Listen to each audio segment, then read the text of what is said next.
శుక్లాంబరధరం విష్ణుం శశివర్ణం చతుర్భుజం ప్రసన్నవదనం ధ్యాయేత్ సర్వవిఘ్నోపశాంతయే.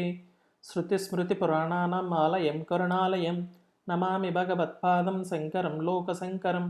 వాగర్ధవ్యవ సంప్రక్తో వాగర్ధప్రతిపత్తయే జగతఃపితరౌ వందే పార్వతీ పరమేశ్వరౌ. శ్రీ శివమహాపురాణం రుద్ర సంహిత. శివుడు కైలాసము చేరుట. సతీ సమేతుడై కైలాస సన్నిధిని అధిరోహించి ఒక్కసారిగా తన డమరుకాన్ని మ్రోగించాడు.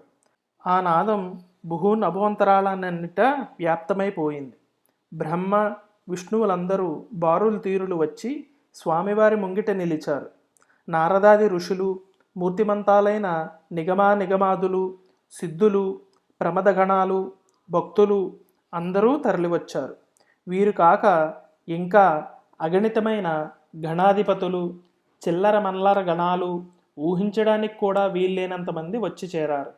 వృషధ్వజుడి సన్నిధికి అందరికందరేగా ఉన్నవారందరికీ 1000 చేతులు, 3 కన్నులు, జటాముకుటాలు, జటలపై జాబిలలు, హారకుండల కేయూర ముకుటాధ్యాలంకారాలు, అందరూ అణిమాది గుణసంపన్నులు, అజహరి సన్నిభులు, నీలకంఠులు, ఈ విధంగా అనేకానేకులు అంజలిబద్ధులై పరదేవతా సహితుడైన తనని ఆరాధిస్తుండగా కైలాసంలో నివాసయోగ్యాలైన సౌధాధిక నిర్మాణానికై విశ్వకర్మకు ఆజ్ఞలనీయడం, విశ్వకర్మ ఆయా నతిని తక్షణమే నిర్వర్తించడం, కాలాధికుడైన కంటేకాలుడు లోక వ్యవహారార్థం సుముహూర్తాన్ని ఆరోపించి కైలాస శిఖరాగ్ర నగర ప్రవేశం చేయడం, అన్నీ ఒకదాని వెనుక ఒకటి చకచకా జరిగిపోయాయి.